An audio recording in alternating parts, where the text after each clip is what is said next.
Il ragazzo è arrivato nel primo pomeriggio di ieri, presentava alcuni sintomi aspecifici che non facevano presagire un'evoluzione di questo genere. È stato tenuto sotto osservazione, poi verso sera è evoluto in senso si è aggravato, ma poi nel giro di pochissime ore si è arrivati alla diagnosi grazie alla collaborazione fra pronto soccorso, rianimazione, laboratorio di Conegliano e laboratorio di Treviso, e quindi nel giro di poche ore è stata fatta la diagnosi della malattia, fatta la tipizzazione del batterio e iniziata la terapia antibiotica specifica. Nessun collegamento con gli ultimi casi di Treviso del Cafonciago? Assolutamente, non è collegato con nessun caso di meningite da pneumococco, perché comunque qua la partenza non è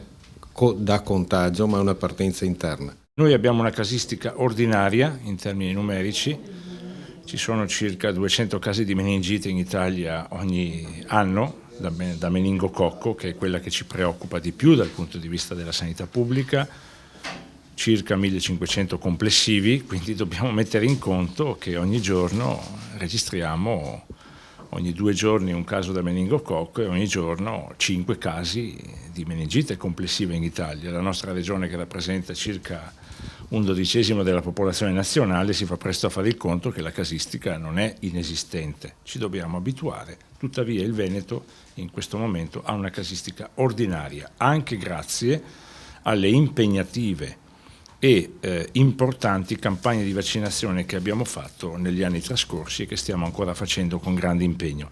Il calendario vaccinale approvato a livello nazionale da poco, il Veneto lo sta applicando già da molto tempo.